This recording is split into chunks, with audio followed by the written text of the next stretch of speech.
नमस्कार दोस्तों, कैसे हैं आप लोग। उम्मीद करता हूं कि आप सभी लोग अच्छे होंगे। तो दोस्तों, मेरा नाम है आकाश और मैं आप सभी का स्वागत करता हूं अपने YouTube channel A to Z study में। और आज की इस वीडियो में मैं आपको पढ़ाऊंगा क्लास 6 सोशल साइंस SST की book exploring society India and beyond का chapter number 4 timeline and sources of history. तो पहले हम लोग इस चैप्टर को अच्छे से समझेंगे, इसके अंदर क्या है उसको जानेंगे और उसके बाद में इसके जो क्वेश्चन आंसर्स हैं उनको सॉल्व करेंगे। क्वेश्चंस के जो आंसर्स हैं वो आपको रिटन में यानी कि लिखित में इसी वीडियो में आगे मिल जाएंगे। तो चलिए दोस्तों, समय बर्बाद नहीं करते हैं, सीधे इस चैप्टर को शुरू करते हैं। लेकिन अगर आपने अभी तक इस वीडियो को लाइक, शेयर और चैनल को सब्सक्राइब नहीं किया है तो आप लोग फटाफट से इस वीडियो को लाइक कर दो, अपने दोस्तों के साथ में से शेयर कर दो और नए हो तो मेरे चैनल को सब्सक्राइब भी कर दो ताकि आपको भविष्य में भी ऐसे ही कमाल के वीडियोस मिलते रहें। The big questions. तो अब हम लोग यहाँ पे द बिग क्वेश्चंस पढ़ने वाले हैं। ये क्वेश्चंस एक तरीके से हमको बताते हैं कि इस चैप्टर के अंदर हम लोग क्या क्या जानने वाले हैं। तो पहला क्या है, how do we measure historical time. इसका क्या मतलब हुआ कि हम जो हिस्टोरिकल टाइम है यानी कि जो ऐतिहासिक समय है उसको कैसे मापते हैं। How can various sources help us understand history. जो कई सारे स्रोत हैं ये हमारी कैसे सहायता करते हैं इतिहास को समझने में। How did early humans live. और जो अर्ली ह्यूमंस हैं जिनको हम लोग हमारे पूर्वज एंसेस्टर्स ये भी कहते हैं, तो ये जो अर्ली ह्यूमंस यानी कि जो पहले के मनुष्य हैं ये कैसे रहते थे। ठीक है, तो इन तीनों के बारे में हम लोग इस चैप्टर में पढ़ने वाले हैं। ठीक है दोस्तों, how do we learn about the past. क्या कह रहा है कि भाई हम पास्ट के बारे में, अतीत के बारे में कैसे लर्न करते हैं, कैसे हमें अतीत के बारे में पता चलता है, हम अतीत के बारे में कैसे सीखते हैं। Think about it. अब यहाँ पे कुछ क्वेश्चन दिए हुए हैं जिसमें ये कह रहे हैं कि भाई इनके बारे में सोचो। ठीक है, तो पहला क्वेश्चन पढ़ लेते कि इसमें क्या कह रहा है। What is the earliest memory you can recollect. क्या कह रहे हैं कि भाई आपकी अर्लीस्ट मेमोरी कौन सी है जो कि आप अभी रिकलेक्ट कर पा रहे हो, यानी कि आप सोचो कि भाई आपकी सबसे पुरानी मेमोरी कौन सी है। ठीक है, जो कि आपके दिमाग में आ रही हो। Do you remember how old you were at that time. क्या आपको याद है उस समय आप कितने वर्ष के थे। Those memories together are a part of your past. ये जो मेमोरीज हैं, ये जो यादें हैं साथ में, ये आपके अतीत का हिस्सा हैं। मे बी गोइंग 5 और 6 ईयर्स बैक। हो सकता है ये जो यादें हों ये आपकी 5 से 6 साल क्या हों, पुरानी हों। ठीक है दोस्तों, सेकेंड वाला क्वेश्चन क्या कह रहा है। How do you think understanding the past will help us understand the present world. क्या कह रहा है कि भाई अतीत को समझने से हमारे वर्तमान की कैसे सहायता होगी। क्या कह रहा है ये बिंदु, यही कह रहा है कि भाई अतीत को समझने से हमारे वर्तमान दुनिया की कैसे सहायता होगी। तो दोस्तों, इन दोनों पॉइंट्स के बारे में सोचो ज़रा कि आपकी सबसे पुरानी मेमोरी क्या है। अगर मैं अपनी बात करूँ ना, तो मेरी जो सबसे पुरानी मेमोरी है वो मुझको याद है कि मैं बहुत ही नन्हा सा जो बेबी शेप नहीं होता है उसमें था, लेटा हुआ हूँ और दूध पी रहा हूँ दूध वाली बॉटल से। ये मेरी ओल्डेस्ट मेमोरी है। ठीक है ये है। चलो आप लोग की क्या है, एक काम करना, अरे लेकिन इसमें तो कमेंट तो ओपन होता नहीं है, तो पोस्ट में जाके फिर लिख देना कि आपकी सबसे अर्लीस्ट मेमोरी कौन सी है। ठीक है, कोई भी पोस्ट मिले सबसे ऊपर उसमें जाके कमेंट कर देना। ठीक, चलो जी चैप्टर पर आते हैं। You will discover in science that the earth has a very very long history. क्या कह रहा है कि भाई आप साइंस में ये खोजोगे, ये पाओगे कि जो अर्थ है, जो हमारी पृथ्वी है, इसका बहुत ही लंबा लंबा इतिहास रहा है। इसका बहुत बहुत बहुत लंबा इतिहास रहा है। Of which we humans occupy only a tiny part, the most recent one. क्या कह रहा है कि पृथ्वी का बहुत ज़्यादा लंबा इतिहास रहा है और इसमें जो मनुष्य हैं वो बहुत ही कम समय के लिए हैं। मतलब जो ये मनुष्य पृथ्वी पर आए हैं, ये समझ लीजिए बहुत ज़्यादा कम समय के लिए है। ठीक, देखो इसको ना एक ऐसे एग्जाम्पल से समझ सकते हो। अगर पृथ्वी का पूरा इतिहास 1 साल के बराबर है तो इंसान पता है कब आया है?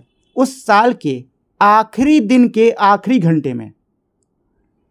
अगर पृथ्वी का पूरा इतिहास 1 साल बराबर होगा, मतलब हम मान लेते हैं कि 1 साल बराबर है, तो इंसान जो है वो उस आखिरी मतलब उस साल के आखिरी दिन के आखिरी घंटे के जितना समय मुश्किल से पृथ्वी पर रहा होगा। हो सकता है इससे भी कम हो। ठीक, ये तो मैं एग्जाम्पल दे रहा हूँ ताकि आपको ये चीज़ समझ में आए कि हम जो मनुष्य हैं ना वो पृथ्वी पर कितने कम समय के लिए रहे हैं। ठीक है, चलिए देखो ये जो इस बुक की जो सबसे प्यारी चीज़ है ना वो मुझे यही लगती है। बहुत कमाल के इमेजेस दी हुई हैं। इस इमेज से ना आप बहुत ही ईजिली जो पूरा टाइम पीरियड है उसको समझ सकते हो। ठीक है, तो ये फिगर दिया हुआ है टाइमलाइन किसका? कुछ इंपॉर्टेंट स्टेजेस जो कि हमारी अर्थ की लाइफ में एवोल्यूशन को लेकर हैं उसका। ठीक है, तो देखो यहाँ पे स्केल को पहले देख लेते हैं। तो ये जो लाइट ब्लू कलर है बिलियन ईयर शो करता है, ये डार्क ब्लू वाला मिलियन ईयर शो करता है, और ग्रीन वाला ईयर्स अगो मतलब ये कुछ साल शो करता है। तो सबसे पहले स्टार्टिंग में देखो फर्स्ट सेल नहीं, सबसे पहले है अर्थ। तो अर्थ हमारी 4.54 बिलियन ईयर्स ओल्ड है।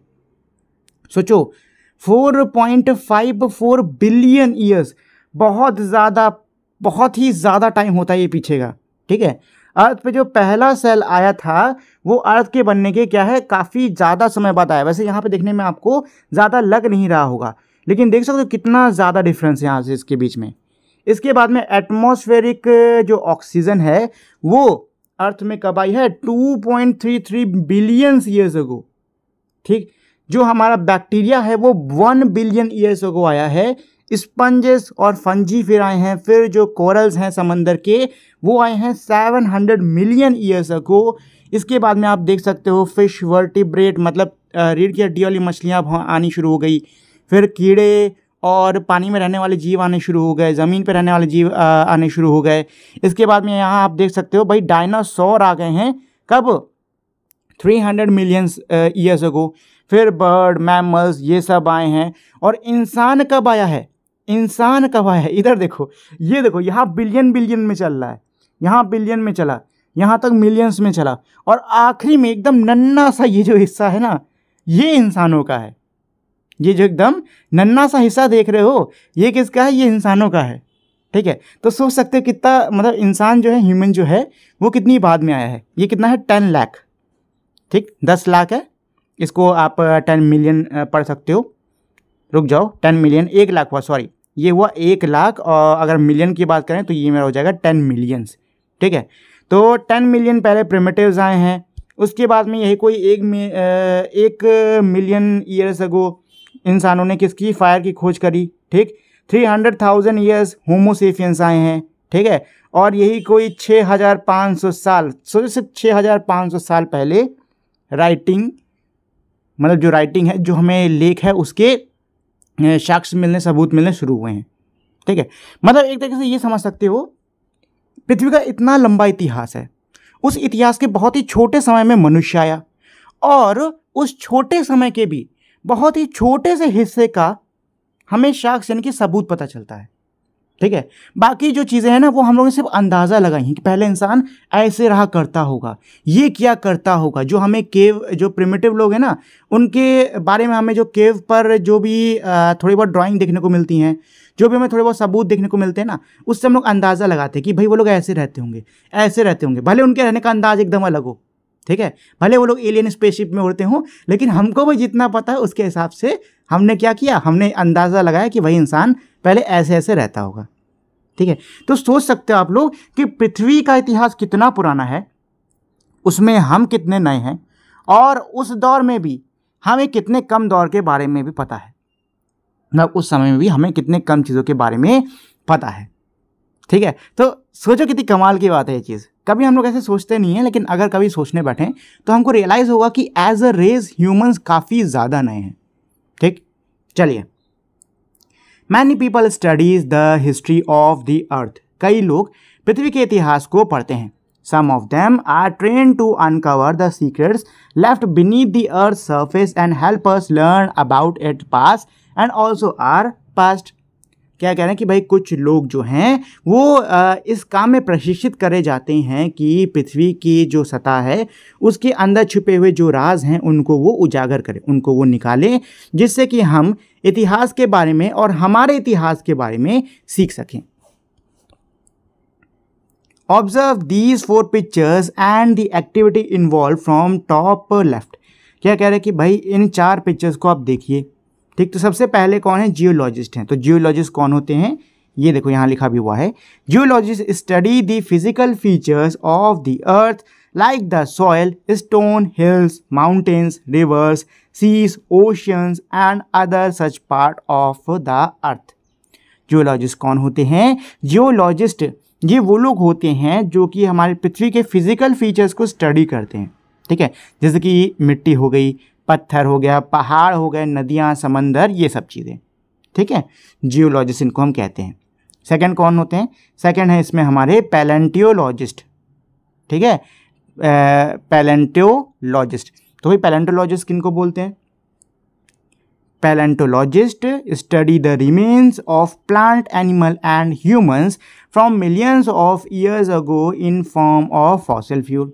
जो ये हैं पैलेंटोलॉजिस्ट, ये क्या करते हैं? ये मनुष्य, जानवर, पौधे, इनके जो बचे हुए अवशेष हैं उनको स्टडी करते हैं, जो कि बहुत ही हमारे मिलियंस ऑफ ईयर्स पुराने हैं। नेक्स्ट है हमारा एंथ्रोपोलॉजिस्ट। तो ये एंथ्रोपोलॉजिस्ट क्या करते हैं?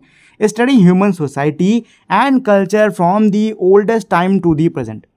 जो एंथ्रोपोलॉजिस्ट होते हैं ये हमारा जो समाज है, मनुष्य का समाज है, इसकी संस्कृति को, इसकी परंपरा को स्टडी करते हैं।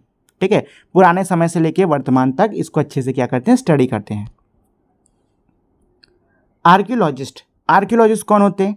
Study the past by digging up remains that people, plant and animal left behind such as tool, pot, beads, figurines, toys, bones and teeth of animals and humans, burn grains, part of houses or bricks among others। जो archaeologist होते हैं ये क्या करते हैं? ये खोद कर, मतलब जो पृथ्वी की सतह है उसको खोद कर उसके नीचे उसमें जो गड़े हुए जो कुछ भी अवशेष होते हैं, मनुष्यों के, पेड़ पौधों के, जानवरों के, औजारों के, बर्तनों के, ठीक है, खिलौनों के, दांतों के, हड्डियों के, इन सब के अवशेष को ये निकालते हैं और उसको स्टडी करते हैं। ठीक, तो ये जो चारों ही हमारे कह सकते हो प्रोफेशन है, आर्कियोलॉजिस्ट का, जियोलॉजिस्ट का, पैलेंटोलॉजिस्ट का, एंथ्रोपोलॉजिस्ट का, ये चारों प्रोफेशन किस एरिया में काम करते हैं? हमारे इतिहास को खोजने के एरिया में काम करते हैं। ठीक है, ये क्या खोजते हैं? ये खोजते हैं कि हमारा इतिहास यानी हमारी हिस्ट्री कैसी थी। बस फ़र्क ये कि सबके काम करने का तरीका थोड़ा अलग होता है। जैसे जियोलॉजिस्ट क्या स्टडी करते हैं? ये फिजिकल फीचर्स को स्टडी करते हैं। पैलेंटोलॉजिस्ट स्टडी करते हैं रिमेन्स को, फॉसिल्स को। ठीक, एंथ्रोपोलॉजिस्ट ह्यूमन सोसाइटी को स्टडी करते हैं। और आर्कियोलॉजिस्ट क्या करते हैं? वो गड्ढा खोद के ज़मीन के नीचे जो हमारा इतिहास दबा हुआ है उसको उजागर करते हैं, उसको स्टडी करते हैं। ठीक है दोस्तों, how is time measured in history, यानी इतिहास में जो टाइम है, जो समय है, उसको कैसे मापा जाता है? Each society and culture has had its own way of measuring time. क्या कह रहा है कि भाई हर एक जो मेरी सोसाइटी है, हर एक जो मेरा समाज है, हर एक जो मेरी संस्कृति है, इनके खुद के तरीके होते थे समय को नापने के लिए, मापने के लिए। Major events such as the birth of an important person or the start of a ruler's regime have often marked the beginning of a new era। बड़ी घटनाएं जैसे कि किसी महत्वपूर्ण व्यक्ति का जन्म या फिर किसी शासक के शासन की शुरुआत, इनको किसी एक एरा, किसी एक युग के शुरुआत के तौर पर लिया जाता था। एट प्रेजेंट यानी कि वर्तमान के समय, the Gregorian calendar is commonly used world wide. दुनिया भर में अभी ग्रेगोरियन कैलेंडर का यूज़ करा जा रहा है। साइड बाय साइड यानी कि इसी के साथ में Hindu, Muslim, Jewish, Chinese and other calendars are also used for calculating the dates of festival and other auspicious events. क्या कह रहा है कि भाई इसके साथ में यानी ग्रेगोरियन कैलेंडर के साथ में हिंदू, मुस्लिम, जूइश, चाइनीज़ और भी कई सारे कैलेंडर्स का यूज़ करा जाता है। किस लिए यूज़ करा जाता है? त्योहारों की तारीख को कैलकुलेट करने के लिए, साथ ही में जो ऑस्पिशियस इवेंट्स हैं यानी कि जो बहुत ही पवित्र कह सकते हो बहुत ही जो अच्छे मुहूर्त हैं उनको कैलकुलेट करने के लिए किसका, ये जो बाकी कैलेंडर्स हैं ना, हिंदू, मुस्लिम, जूइश, चाइनीज़, इन सब का यूज़ करा जाता है। इन दी वेस्ट यानी कि पश्चिम में the conventional year of Jesus Christ birth has generally been taken to be the starting point of this calendar. यानी कि पश्चिम में ये जो कैलेंडर हम लोग का अभी चल रहा है, इसका जो स्टार्टिंग पॉइंट है ना, उसको उनके जो वो हैं जीसस क्राइस्ट, ये क्या करते हैं, पश्चिम में जीसस क्राइस्ट की पूजा करते हैं, ठीक है ना। तो जो जीसस क्राइस्ट हैं उनके जन्म से इस कैलेंडर की शुरुआत मानी जाती है कि ये जो कैलेंडर है ये कब शुरू हुआ है, जीसस क्राइस्ट के जन्म से। मतलब जीसस क्राइस्ट का जब जन्म हुआ तब से इस कैलेंडर को शुरू कर दिया गया, मतलब आगे को बढ़ने लगे। Years are counted forward from this point, इस पॉइंट से यानी जीसस क्राइस्ट के बर्थ का जो टाइम है, इससे जो साल हैं वो आगे बढ़ाए गए। And used to be marked with AD, और इन सालों को एडी करके मार्क किया गया, ठीक है ना। अभी जो हम लोग पढ़ते हैं ना 2024, ठीक है, 2025 और 1900, तो ये किस में, ये सारे एडी में आएंगे। ये सारे किस में आएंगे? ये सारे आएंगे एडी में, ठीक है। वैसे तो अब एडी की जगह पे सीई यूज़ होने लग गया है, इसमें होगा आगे, ठीक। चलो कहाँ पर थे? मार्क्ड एडी, ठीक। ये तो an abbreviation for a Latin phrase that refers to the years after Jesus birth.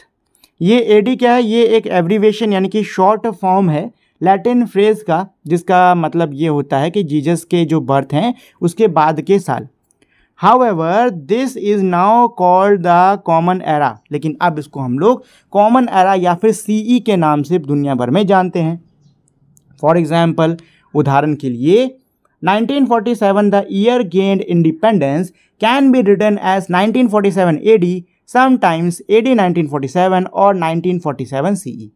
क्या कह रहे हैं? 1947 जब भारत को क्या मिली है, आज़ादी मिली है, तो इसको हम लोग 1947 AD लिख सकते हैं, ठीक। लेकिन अब क्योंकि AD की जगह पे CE यूज़ हो रहा है तो अब हम लोग इसको 1947 CE लिखेंगे। वैसे अगर आप CE की जगह पे AD लिख देते हो तो भी कोई इशू नहीं है, कोई गड़बड़ नहीं है, ठीक है। इसमें कुछ ऐसा नहीं होता कि नहीं आपको CE ही लगाना है या AD ही लगाना है, आप लगा सकते हो दोनों में से जो आपको सही लगे। सिमिलरली, इसी प्रकार से the years before the conventional date for the birth of Jesus Christ are counted backwards. क्या कह रहा है? इसी प्रकार से जो जीसस क्राइस्ट के जन्म से पहले के वर्ष हैं इनको बैकवर्ड यानी कि पीछे की तरफ काउंट करा जाता है, ठीक है। जैसे कि इनको मैंने एग्जाम्पल से समझाता हूँ। मान लो ये मेरी टाइम लाइन है, यहाँ पे जीसस क्राइस्ट का क्या हुआ है? जन्म हुआ है, ठीक है। तो इसके आगे के अब जो साल हैं उनको हम लोग कैसे पढ़ेंगे? 1, 2, 3, 4, 5, 6, ठीक। और जो बाद के साल है ना, इनको हम लोग बैकवर्ड यानी उल्टे पढ़ेंगे। जैसे कि इनको ऐसे पढ़ा जाएगा 1, 2, 3, 4, 5। मतलब क्या है कि भाई जीसस क्राइस्ट के बर्थ के जो पहले के साल हैं, पहले वाले जो साल हैं उनको उल्टा पढ़ा जाएगा, और जो मेरे आगे वाले साल हैं उनको सीधा पढ़ा जाएगा, ठीक। ऐसे समझ लो। अब इसको कैलकुलेट करना भी इसी चैप्टर के अंदर हम लोग सीखेंगे कि भाई इसको कैसे कैलकुलेट करके निकालते हैं। And used to marked with BC, और इन सालों को हम लोग BC करके पढ़ते हैं, BC, ठीक। चलो काम करता हूँ ना, मैं सिखाई देता हूँ आपको कि इनको कैसे देखा जाता है। मान लो यहाँ पे मेरे क्राइस्ट का जन्म हुआ, ठीक है, और इधर तो AD आने वाला है, इधर आने वाला है क्या? BC, ठीक। अब हम लोग खड़े हैं चौथे यानी 4 AD पर, ठीक। यहाँ पे 1 होगा, यहाँ पे 2 होगा, यहाँ 3 होगा, यहाँ। अच्छा एक और चीज़ अभी मैंने शायद एक पॉइंट आपको नहीं बताया कि जो ये है मतलब जीसस क्राइस्ट का जन्म जिस साल हुआ है ना, उसको 0 से नहीं बल्कि 1 से काउंट करते हैं। इसलिए कभी भी अगर आप डेट कैलकुलेट करोगे तो उसको कैलकुलेट करने के लिए आपको जो भी आपका फाइनल आंसर आ रहा है ना उसमें -1 करना होता है। अभी कैसे करना अभी बता रहा हूँ। अब मान लो यहाँ पे हम लोग उल्टा पढ़ रहे हैं 1, 2, 3 साल, ऐसे। अब मैं कह रहा हूँ इस साल के बीच में कितने साल का डिफरेंस हुआ ये निकाल लो, ठीक है ना। तो भाई पहले तो आप ऐसे निकाल सकते हो, ऐसे काउंट कर लो, 1 2 3 4 5 और ये 6, ऐसे लिख दो 6 साल का डिफरेंस है। लेकिन अगर मुझे कैलकुलेट करके निकालना हो तो वैसे भी निकाल सकते हैं। 4 साल इधर के हो गए प्लस 1 2 3 साल इधर के हो गए, तो 4 दिन कितना होता है, 7 होता है। अब क्योंकि मैंने कहा है कि जो जीसस क्राइस्ट का जन्म जिस साल पे हुआ है उसको ये लोग 0 नहीं लेते हैं, 1 लेते हैं, इस वजह से कैलकुलेशन में गड़बड़ होता है। तो हम लोग हमेशा आंसर में क्या करते हैं, -1 कर देते हैं। तो आंसर आ गया 6 साल। लो 6 ये भी है, 6 ये भी है, ठीक। अभी मैं तरीका इसलिए सिखा रहा हूँ क्योंकि इस चैप्टर में ना अभी आगे जाके ये तरीका आपको मिलने वाला है कि साल को कैसे निकालते हैं, तो तब आप लोग और डिटेल में इसको समझ जाओगे, ठीक है। चलो फिलहाल इस पे टॉपिक पर वापस आते हैं। तो इसमें यही कह रहा है कि जीसस क्राइस्ट के जन्म से पहले के जो साल हैं उनको हम लोग बैकवर्ड यानी कि पीछे की तरफ गिनते हैं और उनको BC से मार्क करा जाता है, ठीक। और अब इनको हम लोग BCE यानी कि बिफोर कॉमन एरा इससे भी मार्क करते हैं। फॉर एग्जाम्पल, इनके उदाहरण के लिए 560 BCE is an approximate year of birth of Gautam Buddha. क्या कह रहा है, एग्जाम्पल के लिए 560 BC ये क्या है, ये तकरीबन वर्ष माना जाता है जब गौतम बुद्ध का क्या हुआ था, जन्म हुआ था। तो 560 सोच लो, 560 BC है यानी कि क्राइस्ट के जन्म से पहले का, ठीक। तो अभी अगर मैं आपसे कहूं कि ये घटना कितने साल पुरानी है, निकालो, तो निकाल पाओगे, बताओ निकाल पाओगे? बहुत आसान है निकालना। कैसे निकाल पाओगे? अभी देखो क्या साल चल रहा है, अभी साल चल रहा है हमारा 2024, ठीक है। और ये 2024 कब से हुआ है, क्राइस्ट के जन्म के बाद से, ठीक। तो 2024 साल इधर हो गए और 560 साल इससे पहले के हो गए, ऐड कर लो।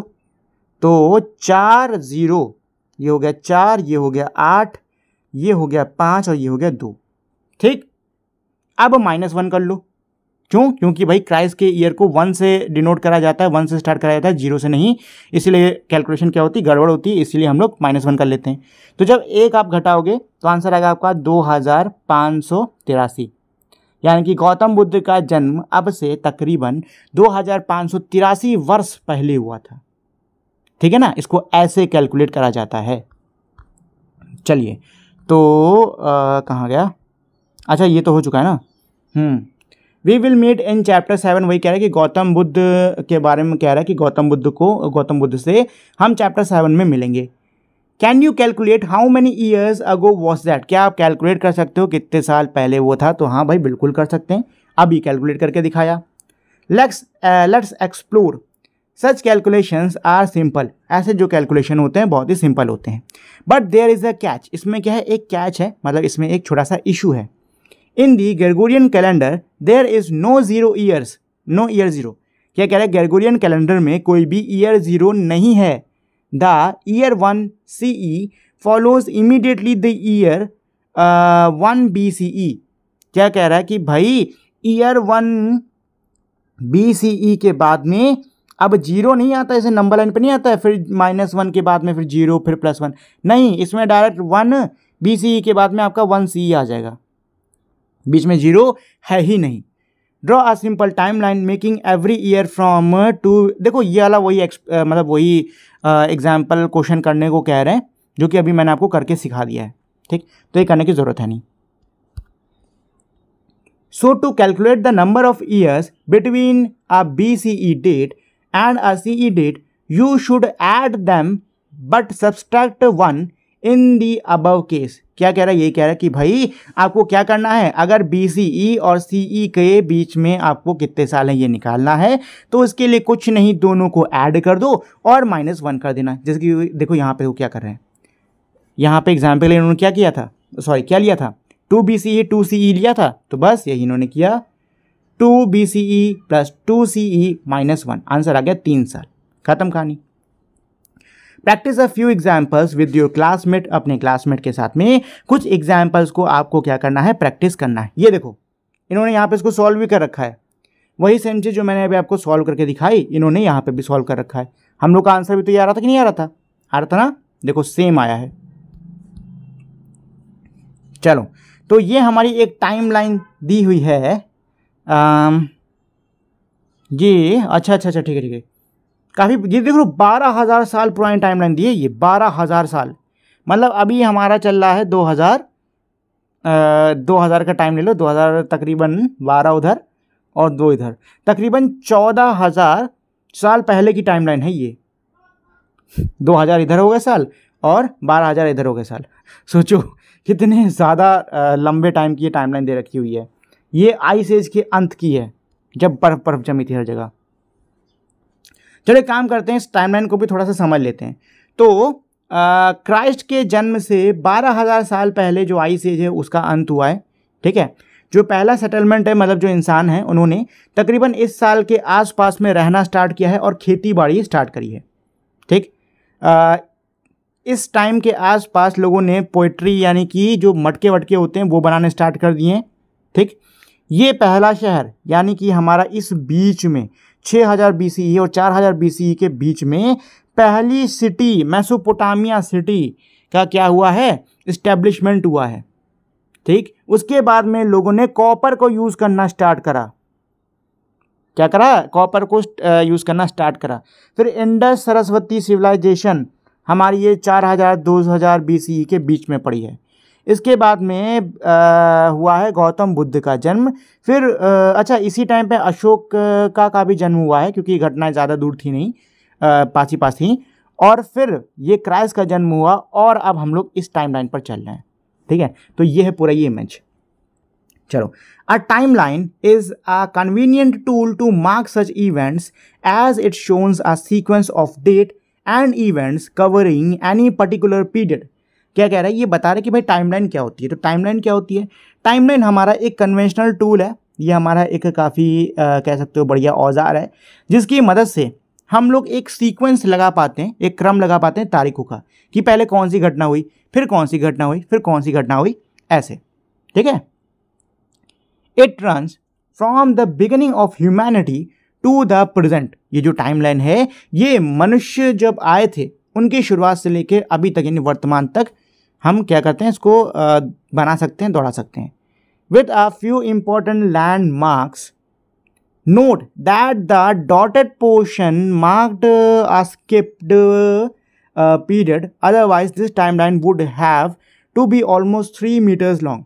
क्या कह रहे हैं कि एक चीज़ नोट करो कि जो डॉटेड पोर्शन है, एक सेकंड को, इसमें तो कोई डॉटेड पोर्शन नहीं है, इसमें भी कोई डॉटेड पोर्शन नहीं है। ये कौन सी टाइमलाइन की बात कर रहे हैं? फिगर 4.3 यही तो है। 4.3 वही है भाई। ओह सॉरी, ये वाली, ठीक है। तो इसमें कह रही है जो डॉटेड पोर्शन है, इन्होंने ये क्या किया, इसके टाइम को स्किप करा है, ठीक है। अगर ये स्किप नहीं करते तो ये जो टाइमलाइन है ये 3 मीटर लंबा बन जाती, और इसीलिए इसको स्किप करा गया है। देख भी सकते हो 300,000 BCE, फिर यहाँ पे 40,000 BCE, इतना टाइम स्किप कर दिया, फिर यहाँ 14,000 BCE, इस तरीके से, है कि नहीं। चलिए कहाँ पर थे हम लोग? तो ये हो गया था, और ये टाइमलाइन हमारी अभी वाली है। अब इधर से स्टार्ट करना है। A timeline also help in understanding the order in which historical events take place. Timeline जो है वो हमारी इसमें भी सहायता करती है, ये समझने में भी सहायता करती है कि किस क्रम के अंदर हमारे जो ऐतिहासिक घटनाएं हैं वो हुई हैं। For example, even without looking at date you can now see that the birth of Buddha occurred before that of Jesus. उदाहरण के लिए बिना तारीख देखे भी अब आप बता सकते हैं कि बुद्धा का जो जन्म है वो जीसस से पहले हुआ है। तो भाई इसको देख लो, यहाँ पे जीसस का जन्म हुआ, यहाँ पे बुद्धा का जन्म हुआ। हम लोग देख सकते हैं कि भाई जो बुद्धा का जन्म है वो जीसस से क्या हुआ है, पहले हुआ है। और ये होता है टाइमलाइन का फायदा, ठीक है। चलिए, don't miss out along with a year and a decade, a period of 10 years. We often use other terms to understand longer duration of time. Two of these are quite commonly used when learning about history. क्या कह रहे हैं कि भाई साल के साथ साथ में हम लोग डेकेड, जिसको हिंदी में हम लोग दशक कहते हैं, इसका भी इस्तेमाल करते हैं। दशक का मतलब होता है 10 साल, ठीक है। 10 साल का जो टाइम पीरियड उसको हम लोग इंग्लिश में बोलते हैं डेकेड, ठीक। इसके अलावा और भी कई सारे टर्म्स हैं जिनका यूज़ करा जाता है लंबे टाइम पीरियड को समझने के लिए, और दो जो बहुत ज़्यादा कॉमनली यूज़ हैं वो नीचे दिए हुए हैं। तो एक है मेरा सेंचुरी, दूसरा है मेरा मिलेनियम। ठीक, तो सेंचुरी का मतलब होता है शतक, यानी 100 सालों का समय। सेंचुरी का मतलब क्या होता है? शतक, यानी कि 100 सालों का समय। और नेक्स्ट है हमारा मिलेनियम। मिलेनियम का मतलब होता है 1000 ईयर्स, यानी 1000 साल। ठीक है, जो शतक यानी सेंचुरी होती है वो होता है हमारा 100 साल, और जो मिलेनियम होता है उसका मतलब है 1000 साल। ठीक, ये दो टर्म्स है, इनका यूज करना है, बस इस चीज को ध्यान में रखो। बाकी सबको आप स्किप कर सकते हो, कोई दिक्कत नहीं है। Let's explore. Create a timeline stretching from 1900 CE to the current year and place the date of birth of your grandparents, parents, siblings and yourself. Also, mark the year that the 20th century CE begin with and ends with. देखो, ये वाला बहुत ही आसान है। इसमें ना ये आपको खुद से एक टाइमलाइन बनाने को कह रहे हैं कि 1900 CE से आपको एक टाइमलाइन बनानी है, यानी आपको 1900 से एक टाइमलाइन बनानी है। उस टाइमलाइन में आपको अपने ग्रैंड पेरेंट्स, मतलब आपके दादा दादी, आपके माता पिता, आपके भाई बहन और आपका कब जन्म हुआ है, आपको उस टाइमलाइन में इसको देना है, मतलब इसको लिखना है कि भाई कब आपके दादा दादी हुए पैदा, कब आपके माता पिता पैदा हुए, फिर कब आपके भाई बहन ये लोग पैदा हुए। ठीक, तो टाइमलाइन ड्रॉ करके उसमें आपको ये सब चीज़ें देनी होंगी। क्या कह रहे हैं कि ये साथ ही में 20th सेंचुरी कब शुरू हुई है और कब खत्म हुई है, इसको भी आपको मार्क करना होगा। Don't miss out. Do you know how calendars have been traditionally made in India? क्या आपको पता है भारत में जो पारंपरिक कैलेंडर्स हैं इनको कैसे बनाया जाता था? Many Indian calendars rely on the position of sun and the moon to define the month of year. क्या कह रहे हैं कि भाई कई जो भारतीय कैलेंडर्स हैं ये सूरज और चांद की जो पोजीशन होती है उसका इस्तेमाल करा जाता था इन कैलेंडर्स को बनाने के लिए, इनके जो महीने हैं इनको बनाने के लिए। Panchanga is a book of tables which list the day of each month along with related astronomical data. For instance, it's precisely predicted events like solar and lunar eclipse, times of sunrise and sunset, etc. क्या कह रहे हैं कि भाई पंचंगा नाम की एक book है। ठीक है, कौन से नाम की? पंचंगा नाम की एक बुक है जिसमें बहुत सारी टेबल्स दी हुई हैं, बहुत सारी मेजरमेंट्स दी हुई हैं, किसकी? हर साल के जो महीने हैं उनकी, और उनसे जुड़े हुए जो एस्ट्रोनॉमिकल डेटा है। ठीक है, मतलब इस साल इस दिन पे चांद कैसा होगा, सूरज कैसा होगा, इसका डेटा। साथ ही में इसके अंदर हमें बहुत ही सटीक प्रेडिक्शन मिलता है, बहुत ही सटीक अंदाज़ा मिलता है, किसका? ग्रहण का, सूर्य ग्रहण, चंद्र ग्रहण, इन सब का। ठीक है, साथ ही में समय सूरज जो है किस समय उदय होगा, किस समय अस्त होगा, इसका। देखते कि आप ये समझ सकते हो कि भाई पंचंगा जो है ये हमारा काफ़ी एक डिटेल्ड कैलेंडर है। Panchanga still widely use in India. Panchanga का आज भी भारत में काफ़ी ज़्यादा इस्तेमाल किया जाता है। Often also gives weather prediction for the year. ये वर्ष के लिए वेदर प्रेडिक्शन यानी कि मौसम का जो कह सकते हो हाल चाल है वो भी एक तरीके से बताता है। Date and timing of festival and more. ये साथ ही में जो त्यौहार हैं उनकी तारीख, उनके समय और भी कई सारी चीज़ों को बताता है। What are the sources of history? यानी इतिहास के स्रोत क्या हैं? Let's explore. Can you collect information about at least 3 generations of your family on your mother's and father's side? क्या कह रहे हैं कि क्या आप तकरीबन 3 जनरेशन की यानी कि 3 पीढ़ी की जानकारी इकट्ठा कर सकते हो अपने माता और अपने पिता के परिवार की तरफ के?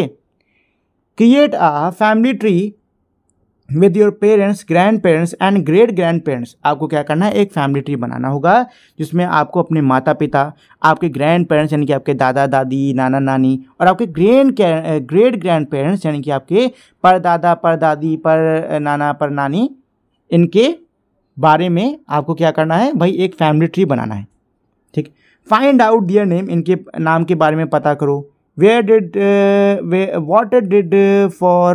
what they did for a living, जीने के लिए वो लोग क्या करते थे, and where they were born, उनका जन्म कहाँ पे हुआ है, इस सब के बारे में आपको जानकारी इकट्ठा करनी होगी। Also write the sources from where you got this information. साथ ही में उन स्रोत के बारे में भी लिखो जहाँ से आपको ये जानकारी मिली हो। तो ये आप देख सकते हो भाई, ये एक टेबल है, इसमें अपने अगर दादा दादी, नाना नानी, परदादा परदादी, माता पिता, इनकी जानकारी इकट्ठा कर पाओ तो भाई इसके अंदर लिख दो। How did you find detail about your families past. आपने अपने परिवार के इतिहास के बारे में, परिवार के अतीत के बारे में कैसे जानकारी इकट्ठा करी, आपको कहाँ से मिली। Did you rely on a thing like photograph, diary, ID card और memories from your parents and relatives. क्या कह रहे हैं कि क्या इस जानकारी को निकालने के लिए आपने जो तस्वीरें हैं पुरानी, जो पुरानी डायरीज़ हैं, जो पुराने ID कार्ड हैं, साथ ही में आपके माता पिता और आपके जो रिश्तेदार हैं उनकी पुरानी यादों का आपने इस्तेमाल करा। Think about it. Have you ever seen old coins. क्या आपने कभी पुराने सिक्के, किताबें, कपड़े, गहने और बर्तन देखे हैं। And around in your house. क्या आपने अपने घर में सारी चीज़ें देखी हैं। What type of information can we gain from such objects? इन चीज़ों से हमें क्या जानकारी मिल सकती है। और फ्रॉम ओल्ड हाउसेस और बिल्डिंग, और पुराने घरों और पुरानी इमारतों से हमें क्या जानकारी मिल सकती है। तो भाई बहुत जानकारी मिल सकती है, जैसे कि अगर कोई पुराना, बहुत पुराना वो है मकान है, ठीक है, तो उसको देख के हम अंदाज़ा लगा सकते हैं कि उस समय कैसे मकान बनते होंगे, क्योंकि डिज़ाइन भी वैसे ही होगा ना, तो उस समय कैसे डिज़ाइन बनते होंगे, फैशन कैसा होगा, ठीक, लोग रूम को कैसे, कहाँ पे क्या रखते होंगे, रूम अरेंजमेंट क्या होता होगा, ठीक है। कई सारी चीज़ों के बारे में हम लोग पता कर सकते हैं पुरानी चीज़ों से। एवरी ऑब्जेक्ट और structure tell a story and is like a piece in a jigsaw puzzle. जो सारी जो चीज़ें होती हैं, सारे जो ढांचे होते हैं, वो हमको एक तरीके से एक कहानी बताते हैं और ये एक पजल के हिस्से की तरीके से होते हैं। The objects that you see around your house convey something of history of your family. वो चीज़ें जिनको कि आप अपने घर में चारों तरफ देखते हो, वो आपके परिवार के इतिहास के बारे में हमें कुछ ना कुछ बताता है। सिमिलरली, इसी प्रकार से we can put together historical events through a variety of sources. इसी प्रकार से हम कई सारी ऐतिहासिक घटनाओं को भी क्या कर सकते हैं, कई सारे स्रोतों से हमें कई सारी ऐतिहासिक घटनाओं के बारे में भी हम पता कर सकते हैं। बट कीप इन माइंड, लेकिन दिमाग में रखें, that in the case of history, इतिहास के केस में, यानी इतिहास के इस केस में, quite a few piece of jigsaw, quite a few pieces of puzzle में रिमेन्स मिसिंग।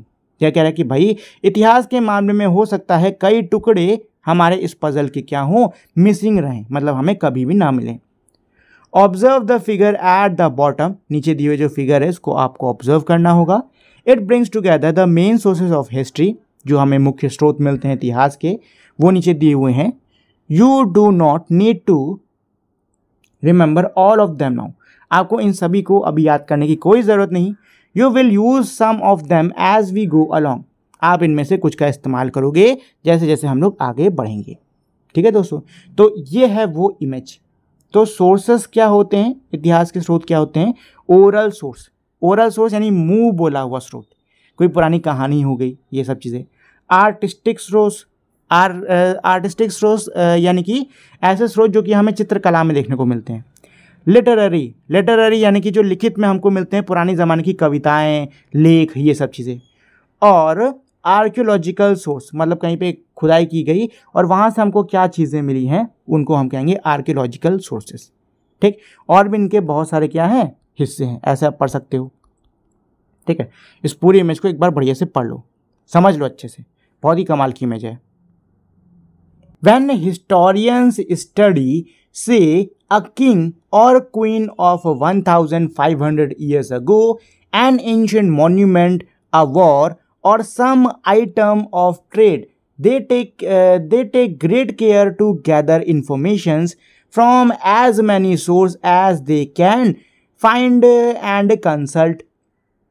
क्या कह रहा है इसमें, इसका ये मतलब है कि जो इतिहासकार हैं, जब वो किसी ऐतिहासिक घटना के बारे में जानकारी इकट्ठा करते हैं, उसके बारे में स्टडी करते हैं, मान लो किसी राजा रानी के बारे में जो कि 1500 साल पहले था, कोई प्राचीन मॉन्यूमेंट है उसके बारे में, कोई जंग है, कोई व्यापार का सामान है, ठीक है, तो वो क्या करते हैं, वो भाई बहुत ध्यान से जितनी ज़्यादा हो सकती है, मतलब जितने ज़्यादा स्रोत हो सकते हैं वहाँ से जानकारी इकट्ठा करते हैं। जितनी जगह से इनको जानकारी पता चल सकती है वहाँ से जानकारी को क्या करते हैं, इकट्ठा करते हैं। Sometimes the sources confirm each other, कई बार जो सोर्सेज हैं वो एक दूसरे को कन्फर्म कर देते हैं। जैसे कि एग्जाम्पल के लिए मान लो एक हिस्टोरियन है, उसको एक तलवार मिली, ठीक है, तलवार, हाँ तलवार ही मान लो लंबा सा है, चाकू टाइप का तलवार टाइप की मिली है। अब हिस्टोरियन पहले तो पता करेगा कि तलवार कितनी पुरानी है। मान लो उसको पता चला कि तलवार जो है वो 200 साल पुरानी है। अब वो क्या करेगा, 200 साल पुराने जो भी इतिहास है ना उसको खंगालना शुरू करेगा कि इस तलवार का इस्तेमाल कहाँ पे किया जा सकता है। हो सकता है किसी युद्ध में हो, अब वो चेक करना शुरू करेगा। हो सकता है अब उसको पता चले कि उस समय पे तो कोई युद्ध हुआ ही नहीं था, लेकिन शिकार बहुत होता था। तो अब क्या है कि भाई अब उसके दिमाग में बात आई कि अच्छा, तो इस तलवार का इस्तेमाल युद्ध के लिए नहीं, शिकार के लिए किया जाता था। अब वो इसके बारे में और जानकारी इकट्ठा करेगा कि किस किस प्रकार का शिकार होता था, कितने बड़े जानवर का होता था, ऐसे हथियार का इस्तेमाल किस लिए करते थे, है कि नहीं है, वही चीज़ दे रहा है इसमें। एट अदर टाइम सोर्सेस में गिव कॉन्ट्राडिक्टरी इंफॉर्मेशंस, क्या कह रहा है कि भाई कुछ कई बार क्या होता है कि जो सोर्सेस हैं वो कॉन्ट्राडिक्टरी यानी कि बड़ी उल्टी उल्टी जानकारी दे देते हैं। अब मान लो भाई आपको मिली, इतिहास करोगे, खुरपी मिली, ठीक है, उसने पता किया कि खुरपी इतने साल पुरानी है। अब वो अलग अलग स्रोतों को देख रहा है, तो कहीं पे निकल के आ रहा है कि खुरपी का इस्तेमाल किया जाता था जमीन खोदने के लिए, कहीं पे निकल के आ रहा है कि खुरपी का इस्तेमाल हथियार की तरीके से किया जाता था, कहीं पे निकल के आ रहा है कि भाई खुरपी लकड़ी की होती थी, कहीं पे निकल के आ रहा है कि खुरपी लोहे की होती थी। मतलब खूब सारी उल्टी सी जानकारी आ रही है। तो इस कंडीशन में क्या हुआ, इस कंडीशन में तो भाई हमको पता ही नहीं चलने वाला कि उस खुरपी का एग्जैक्ट यूज़ क्या होता था, है कि नहीं। तो कई बार ऐसा भी होता है कि भाई इतिहासकार जो अलग अलग स्रोतों से जानकारी निकाल रहा होता है, ये एक दूसरे को कंट्राडिक्ट करने लगते हैं। In which case they need to decide which source they can trust more. ऐसी परिस्थिति में इतिहासकारों को ही डिसाइड करना होता है कि वो कौन से स्रोत पे ज़्यादा भरोसा करने वाले हैं। ठीक, मान लो भाई जो मतलब जो एक सोर्स है, यही खुरपी वाला एग्जांपल ले रहा हूँ मैं, कि भाई एक सोर्स था जिसमें लिखा था कि खुरपी का इस्तेमाल गड्ढा खोदने के लिए किया जाता था। ये सोर्स बहुत ही ज़्यादा क्या है, बढ़िया है। बढ़िया क्यों है, क्योंकि भाई इससे पहले भी बहुत सारी जानकारी हिस्टोरियन जो हैं वो निकाल चुके हैं और इसमें एक्यूरेट जानकारी यानी कि सही जानकारी मिलती है। तो सीधी सी बात है, अब जो इतिहासकार है वो उसी पर भरोसा करेगा, है कि नहीं। That is how they try to recreate the history of the period they are studying. और इस प्रकार से जो इतिहास, जिस भी इतिहास के समय को ये स्टडी कर रहे होते हैं उसको ये क्या करते हैं, रिक्रिएट करते हैं, यानी फिर से बनाते हैं। मतलब जिस भी ये घटना को या फिर जिस भी हमारे ये समय को स्टडी कर रहे होते हैं उसके इतिहास को ये इस तरीके से दोबारा से क्या करते हैं, रिक्रिएट करते हैं, दोबारा से बनाते हैं। ठीक है, तो समझ गए इतिहास हमारा कैसे पता किया जाता है, यही तरीका होता है। Who contributes to all these sources of history? क्या कह रहा है कि भाई इतिहास के ये जो स्रोत हैं इतने सारे, इनमें किसने कंट्रीब्यूट किया है। मतलब ये स्रोत हमको कहाँ से मिलते हैं, historians themselves, but also archaeologist, epigraphics who study ancient inscriptions, anthropologists who study human society and culture, expert in literature and languages and some more। तो भाई ये जो स्रोत हैं ये कहाँ से मिलते हैं, इतिहासकार खुद भी इन स्रोतों को पता करते हैं, खुद भी इन स्रोतों को लिख के रखते हैं। साथ ही में जो ये होते हैं आर्कियोलॉजिस्ट और ये जो होते हैं एपिग्राफिस्ट, एंथ्रोपोलॉजिस्ट, इन्होंने जो भी खोज करी होती है, जो भी चीज़ें निकाली होती हैं, इन सभी को स्रोत के तौर पे, हमारे हिस्ट्री के सोर्स के तौर पर लिया जाता है। ठीक, इन एडिशन, इसके साथ में इन दी लास्ट 50 ईयर्स और so scientific studies have been contributing more and more to the reconstruction of the past. क्या कह रहा है कि भाई यही आखिर के 50 वर्षों में अब जो साइंटिफिक स्टडीज़ हैं ये भी काफ़ी ज़्यादा योगदान दे रही हैं हमारे इतिहास को दोबारा से बनाने में। ठीक, जैसे कि पहले क्या था कि पहले कोई भी हमको औजार मिलता था तो उसको देखकर, उसके मटेरियल को देखकर हम लोग अंदाज़ा लगाते थे, जो हिस्टोरियंस हैं वो अंदाज़ा लगाते थे कि ये मटेरियल इतना पुराना है, और फिर उस समय से जुड़े हुए जो भी सोर्सेस हैं, जो भी स्रोत हैं, उनकी छानबीन करी जाती थी। लेकिन अब साइंस की मदद से आप एग्जैक्ट डेट निकाल सकते हो। साइंस की मदद से आप एग्जैक्टली पता कर सकते हो कि कौन सी चीज़ कितने वर्ष पुरानी है। ठीक है, अब आप बड़े आसानी से कार्बन डेटिंग कर सकते हो उस चीज़ की, और पता कर सकते हो वो चीज़ कितनी पुरानी है, और फिर आपको कुछ नहीं करना है, जो उतने पुराने सोर्सेस हैं उनमें ढूंढना स्टार्ट कर देना है। ठीक है, तो जो हमारी साइंटिफिक स्टडीज़ हैं, हमारा जो ये विज्ञान है, इसने भी काफ़ी योगदान दिया है हमारे इतिहास को दोबारा से बनाने में। ठीक, अब जैसे जैसे हमारी साइंस जो है वो डेवलप कर रही है, वैसे वैसे ये सारी चीज़ें और भी ज़्यादा ईजी होती जाएंगी। फॉर एग्जाम्पल, उदाहरण के लिए, study of ancient climates, chemical studies of excavated materials, and studies of genetics of ancient people have provided fresh insights which supplements the more usual sources। क्या कह रहे हैं? उदाहरण के लिए जो प्राचीन जलवायु है उसकी स्टडी हो गई, जो खुदाई में निकाले हुए जो भी चीज़ें हैं, जो मटेरियल्स हैं, उनकी स्टडी हो गई। ठीक, साथ ही में प्राचीन समय में जो लोग थे उनके जेनेटिक्स कैसे थे, इन सभी के स्टडीज़ ने हमको एक, कह सकते हो, एक नई दृष्टि दी है। ठीक है, एक नया इंसाइट दिया है, एक नई दृष्टि दी है, जिसकी मदद से अब जो है मतलब अब जो है, जो हमें पहले से हमारे पास जो स्रोत मौजूद हैं उनमें हम और अच्छे से चीज़ों को खोज पा रहे हैं। And when historians study recent history, और जब इतिहासकार हाल ही के इतिहास को पढ़ते हैं, which usually means the last 2 and 3 centuries, another source is newspapers। क्या कह रहे हैं कि जब इतिहासकार हाल ही के यानी कि 200-300 साल पुराने इतिहास को पढ़ते हैं, तो उसमें न्यूज़पेपर हमारे क्या है, एक और स्रोत है। भाई तकरीबन 100-200 सालों से न्यूज़पेपर्स प्रॉपर्ली छपने स्टार्ट हो गए हैं। ठीक है, तो अगर आपको अब कोई पुरानी जानकारी निकालनी है तो अब आप इजीली निकाल सकते हो। और अब तो भाई इंटरनेट ही हमारा इतना ज़्यादा प्रेवलेंट हो चुका है, इतना बेहतर हो चुका है कि आपको कोई भी जानकारी निकालनी है आप इजीली इंटरनेट से भी निकाल सकते हो। For the last few decades, electronic media, television and internet can also be consulted. क्या कह रहा है कि भाई हमारी यही कुछ अंतिम दशकों से जो इलेक्ट्रॉनिक मीडिया है, जैसे कि टीवी, इंटरनेट, इनसे भी जानकारी निकाली जा सकती है। Let's explore. There are a few images of different sources of history on the next page. Who and what do you think the object shows? Write down in the box next to the image any information that you get from these objects. चलो जी, तो next जो हमारा इसमें question आने वाला है बड़ा कमाल का आने वाला है। ठीक है, तो इसमें क्या कह रहे हैं कि अगले पेजेस में आपको हिस्ट्री के कुछ सोर्सेज दिख रहे हैं। आपको क्या करना है, आपको इन सोर्सेज को देखना है, और फिर आपको इन सोर्सेज को देख के आपके दिमाग में जो कुछ भी आ रहा है लिख देना है। जैसे कि पहले देखो, ये क्या है, ये कॉइन है, यानी कि ये मेरा सिक्का है, और देखने से लग रहा है ये मेरा क्या है, बहुत ज़्यादा पुराना है, क्योंकि ऐसे सिक्के अभी के टाइम में तो चलते भी नहीं है। और ये क्या है, गोल्ड कॉइन है। तो इससे हमें 2-3 चीज़ें पता चल रही हैं। ये सिक्का बहुत पुराना है, ठीक है, जिस टाइम का है उस टाइम पे gold coin as a currency चला करती थी। ठीक है, और साथ ही में यहाँ पे हमको एक देवता दिख रहे हैं, ईश्वर दिख रहे हैं। मतलब ये जिस समय का है उस समय ईश्वर देवताओं की भी पूजा पाठ की जाती थी। ठीक, और भी अगर आप इनको ध्यान से देखोगे तो आपको इनमें और भी कई सारे सोर्सेस नज़र में आएंगे। जैसे कि यहाँ देखो, कुर्सी, जिस समय का है उस समय कुर्सियाँ हुआ करती थी, मतलब कुर्सियाँ चला करती थी। और इसके अलावा कोई और सबूत निकाल सकते हो आप लोग, बताओ। ये देखो, इन सिक्कों पे कुछ लिखा हुआ है, मतलब ये सिक्के उस समय के हैं जब लिखित भाषा भी हुआ करती थी। ठीक है, तो हमको बहुत सारी चीज़ें पता चली इस इमेज से। अब इस वाली इमेज से निकाल लेते हैं। तो ये मंदिर टाइप का लग रहा है। ठीक है, मतलब ये जो मूर्ति है ये मंदिर से रिलेटेड है। यहाँ देखो नाव है, मतलब लोगों को नाव बनाना आता है इस टाइम पर।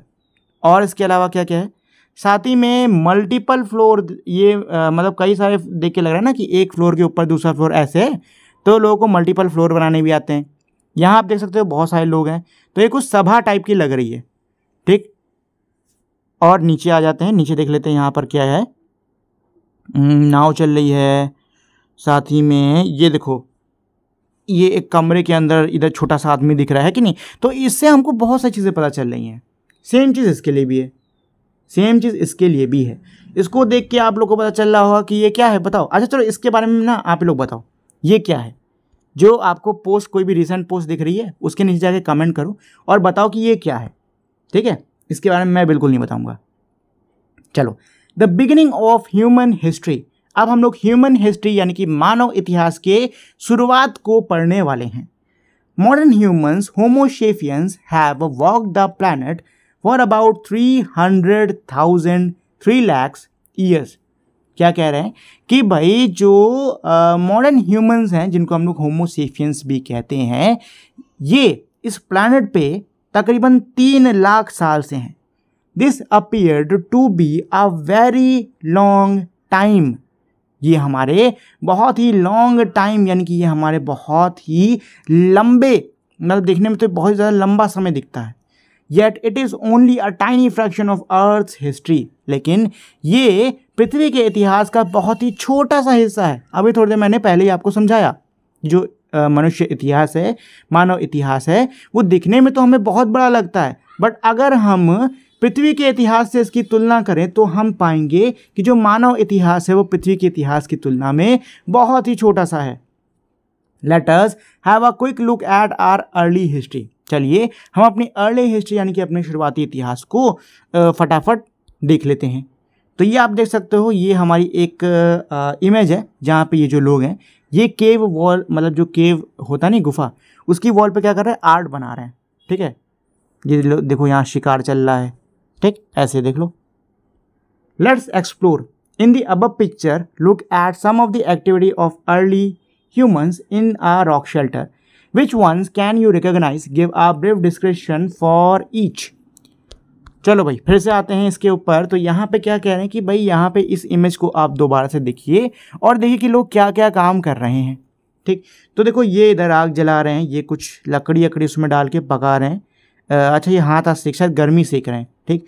ये जानवरों की खाल सबने पहन रखी है कपड़े के तौर पर, और ये मीट है, इसको काटा जा रहा है, ये लोग खा रहे हैं सब लोग, ठीक है।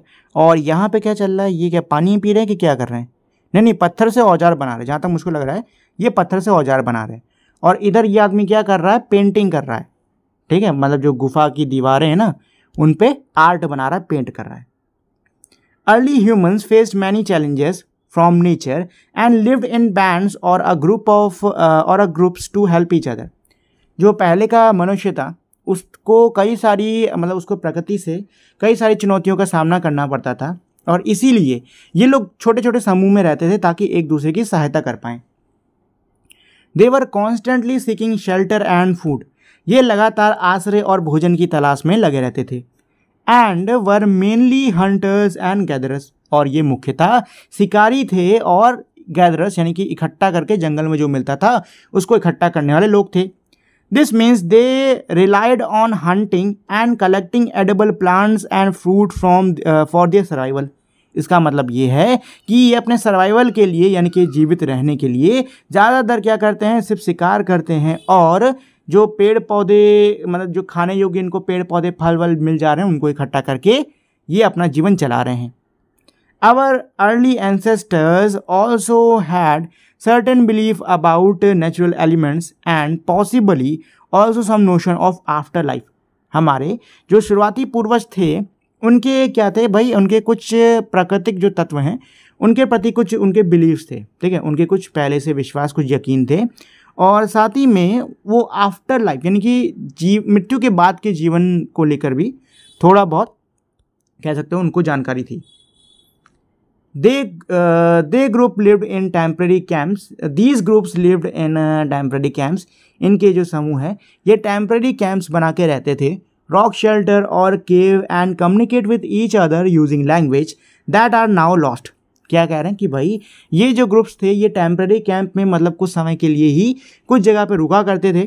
ये कहाँ रुकते थे, जो बर्फ़ कह रहा हूँ, जो पत्थर की गुफाएं हैं उनके अंदर ये रुका करते थे, और एक दूसरे से ऐसी भाषा का प्रयोग करके संपर्क करते थे जो कि आज खो चुकी है, मतलब जिसके बारे में आज हमें कोई भी जानकारी नहीं है।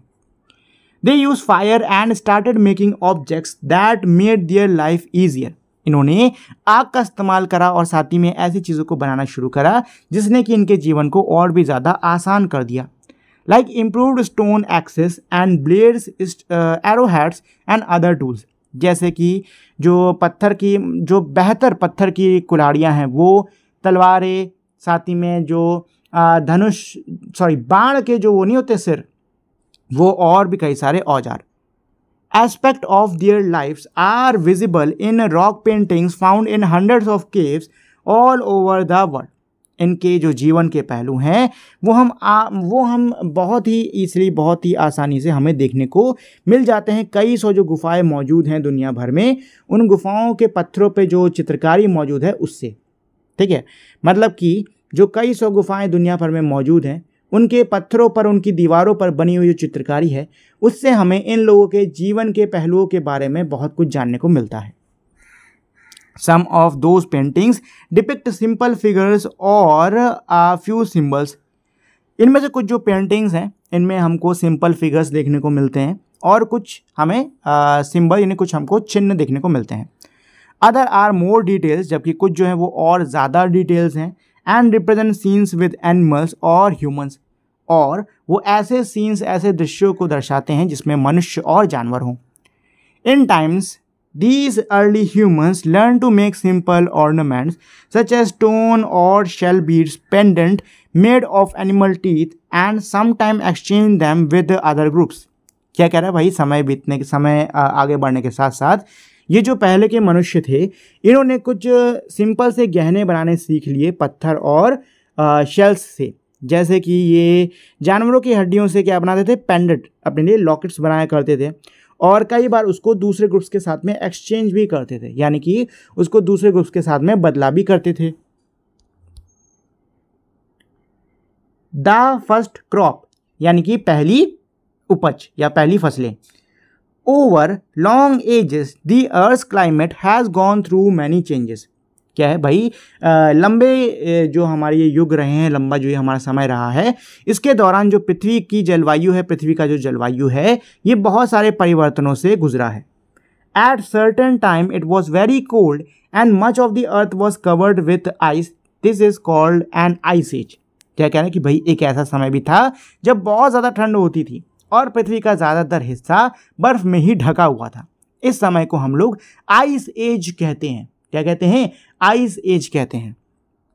As you will learn in greater detail in science, इसके बारे में आप विज्ञान में और डिटेल से पढ़ोगे।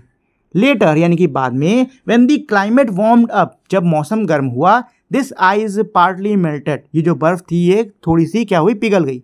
And the resulting water swelled the existing reverse and eventually drained into the ocean. जो इससे क्या थी कि भाई उस समय की जो नदियाँ थीं वो क्या हो गई, बड़ी होने लग गई और फिर ये समंदर में मिलने लग गई। The last ice age lasted for over 1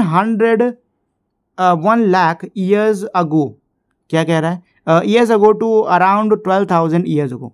क्या कह रहा है कि जो आखिरी आइस एज है वो हमारा 100,000 या फिर 1 लाख साल से लेकर 12,000 साल तक रहा था। ठीक है, मतलब देख सकते हो आइस एज कितने लंबे समय तक रहा है, ये अभी 12,000 साल पहले तक ये रहा है। आफ्टरवर्ड्स, इसके बाद में, living condition improve for humans, इंसानों के लिए जो रहने की जो कंडीशंस हैं वो काफ़ी ज़्यादा क्या हो गई, बेहतर हो गई। In many parts of the world, दुनिया के कई हिस्सों में, दे स्टार्टेड सेटलिंग डाउन, मनुष्यों ने सेटल करना स्टार्ट कर दिया। मतलब जो लोग हैं अब वो इधर उधर घूमते नहीं थे, उन्होंने एक जगह रुककर रहना शुरू कर दिया। And cultivating cereals and grain, और इन्होंने खेती बाड़ी शुरू कर दी अनाज की। They also domesticated animals such as cattle, goat etcetera. साथ ही में इन्होंने कई सारे जानवरों का पालन भी शुरू कर दिया, जैसे कि मवेशी हो गए, बकरियां हो गई इत्यादि। With more food available, these communities grew in size and numbers. क्या था, मतलब इसका मतलब क्या है कि ज़्यादा खाने की मौजूदगी होने के वजह से जो ये कम्युनिटीज़ हैं ये अब और भी ज़्यादा बड़ी होने लग गई हैं, इनकी संख्या और भी ज़्यादा बढ़ने लग गई है।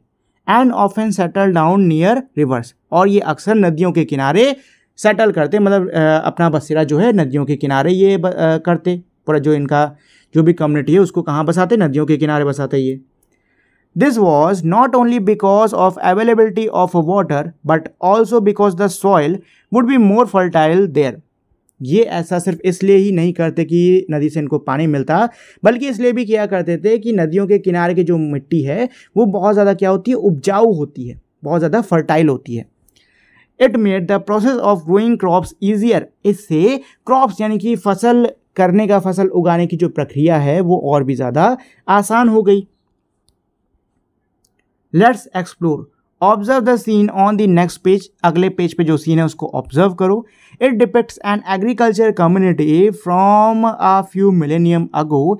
ये कुछ हजार साल पहले एक एग्रीकल्चर यानी कि एक खेती बाड़ी वाली कम्युनिटी को क्या करता है, डिपिक्ट करता है। मतलब इसमें हमें एक खेती बाड़ी वाली हमको एक समुदाय देखने को मिलेगा।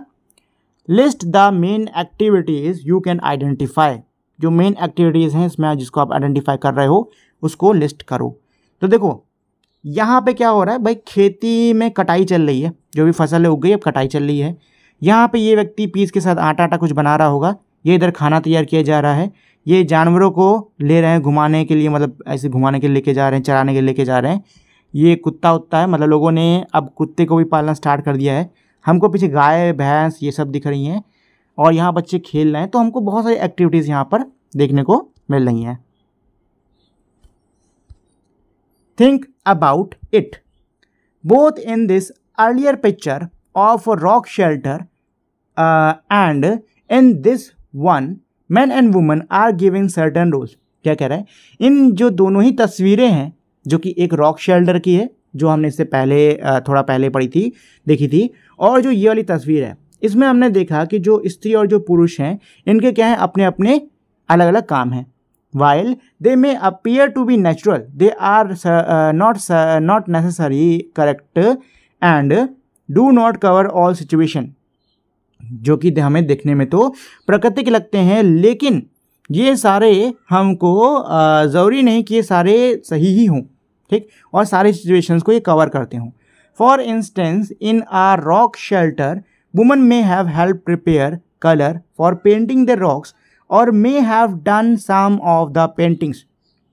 जैसे कि क्या कह रहा है भाई, उदाहरण के लिए हो सकता है रॉक शेल्टर्स में यानी कि जो गुफाएं हैं पत्थर वाली, उसके अंदर जो महिलाएं हैं उन्होंने पेंटिंग के लिए जो रंग है उसको तैयार करने में मदद करी हो, या फिर कुछ पत्थरों पे खुद भी चित्रकारी करी हो। इन बोथ सीन, इन दोनों ही सीन्स में man may have done some of the cooking और may have help take care of children. इन दोनों ही सीन्स में हो सकता है पुरुषों ने भी सहायता करी हो खाना बनाने में और बच्चों की देखभाल करने में। Keep in mind that we have only limited information. दिमाग में ये बात हमेशा रखें कि भाई हमारे पास बहुत ही लिमिटेड यानी कि हमारे पास बहुत ही सीमित जानकारी है। Think about such roles. ऐसे रोल्स और ऐसी परिस्थितियों के बारे में सोचिए और कक्षा में इन पर चर्चा करिए। As communities grew, so did their social complexity. क्या कह रहे हैं कि भाई जैसे जैसे जो समुदाय थे ये बढ़ते गए तो इनकी जो समाज की पेचीदगी थी वो भी बढ़ती गई। लीडर्स और chieftains were responsible for the well-being of the people. अब जो लीडर्स थे, जो कबीले के सरदार थे, वो जिम्मेदार थे लोगों के बेहतरी के लिए। And every one collectively worked towards the communities welfare. और हर कोई अब साथ में काम करता अपने समुदाय के बेहतरी के लिए। फॉर एग्जाम्पल यानी उदाहरण के लिए, there was no sense of individual ownership. उस समय इंडिविजुअल ओनरशिप का मतलब किसी एक व्यक्ति की खुद की किसी चीज़ को ओन करने का कोई सेंस नहीं था। मतलब आज के टाइम पे नहीं होता कि ये मेरा बॉक्स है, ये मेरी पेंसिल है। पहले ऐसे नहीं थे। जो बॉक्स है वो पूरी कम्युनिटी का है, जो पेंसिल है वो पूरी कम्युनिटी की है, हर कोई उसका यूज़ कर सकता है। द लैंड वर कलेक्टिवली सोड एंड हार्वेस्ट। जो ज़मीन है उसको सब साथ में आके मतलब साथ में मिल के उसमें जो भी फसल है वो बोते थे और काटते थे। एज टाइम वेंट बाय, जैसे जैसे समय बीतता गया, हैमलेट्स ग्रू इनटू साइजेबल विलेजेस। ये जो हैमलेट्स का मतलब होता है छोटे छोटे समूह। ये जो छोटे छोटे समूह थे ये धीरे धीरे गाँव में बदल गए, जो कि सामान की अदला बदली किया करते थे। और ये सामान क्या होता था? ज़्यादातर खाना, कपड़े, औजार, ये सब। स्लोली धीरे धीरे network of communication and exchange were establish, धीरे धीरे संपर्क और सामान की अदला बदली करने के ये जो वो हैं जरिए हैं, ये जो पूरा ये नेटवर्क है, ये धीरे धीरे क्या हुआ, स्टैब्लिश हुआ among those villages and some of them grew into towns, और इनमें से कुछ जो गांव थे वो टाउन यानी कि शहरों में बदल गए। न्यू टेक्नोलॉजी अपीयर्ड, नई जो टेक्नोलॉजी है वो भी आने लग गई। फॉर एग्जाम्पल, उदाहरण के लिए pottery, for making pots and other clay objects, मिट्टी के बर्तन और घड़े बनाने के लिए पॉटरी अब आ गई। And the use of metal, copper first, iron later, which helped make durable tools, objects of daily use and ornaments. साथ ही में जो धातु हैं इनका भी प्रयोग होना शुरू हो गया। पहले कॉपर का इस्तेमाल होता था, बाद में लोहे का इस्तेमाल शुरू हुआ। इससे और भी ज़्यादा मजबूत औजार बनने लग गए और रोज़मर्रा के इस्तेमाल के लिए कई सारी चीज़ें और कई सारे गहने भी बनने लगे। We will see in chapter 6, हम चैप्टर 6 में देखेंगे how this stage prepared for the emergence of what is called civilisation. ये जो स्टेज था, we will see in chapter 6, हम चैप्टर 6 में देखेंगे कि यह जो स्टेज है इसने किस तरीके से जो सिविलाइजेशन है यानी कि जो सभ्यताएं हैं उनके इमर्जेंस में मतलब उनके उभरने में इन्होंने क्या किया है। ठीक, मतलब ये जो स्टेज है ये एक तरीके से शुरुआत थी हमारे सिविलाइजेशंस की, ठीक है, सभ्यताओं की एक तरीके से शुरुआत थी। फॉर नाउ, अभी के लिए, it is important to remember that this early progress of humanity had to face many challenges. अभी के लिए ये जानना महत्वपूर्ण है कि ये जो शुरुआती प्रोग्रेस थी, जो मनुष्य की शुरुआती कह सकते हो ये जो विकास था, इसमें मनुष्यों ने कई सारी चुनौतियों का सामना करा। At some critical times humanity could have almost disappeared, और कई सारे समय में तो ऐसी परिस्थिति आई थी जब इंसानियत एक तरीके से पूरी विलुप्त ही हो गई थी। As some early species did, जैसे कि कुछ पहली जो स्पीशीज़ हैं वो हुई थी। We will never knew those early humans to whose courage and persistence we owe our existence today.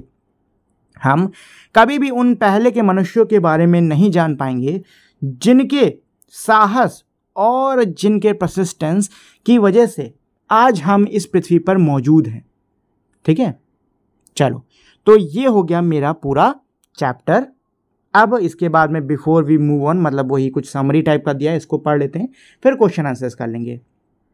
पहला पॉइंट क्या कह रहा है, we have explored some ways to learn more about our past. हमने क्या किया, कुछ ऐसे तरीकों को एक्सप्लोर किया जिनके ज़रिए हम अपने इतिहास के बारे में और जान सकते हैं। The concept of time line help us understand the sequence of historical event at different time. जो टाइमलाइन का कॉन्सेप्ट है ये हमारी सहायता करता है जो ऐतिहासिक घटनाएं हैं उनको क्रम में समझने में। There are different ways of measuring times. समय नापने के अलग अलग तरीके होते हैं, जैसे कि हम समय को साल, दशक, शतक और मिलेनियंस यानी कि 1000 वर्षों में क्या करते हैं, मेजर करते हैं। Some sources of history are many. They help us reconstruct and interpret historical events. जो स्रोत हैं इतिहास के वो बहुत सारे हैं और ये हमको इतिहास को दोबारा से बनाने में और जो ऐतिहासिक घटनाएं हैं उनको इंटरप्रेट करने में हेल्प करती हैं।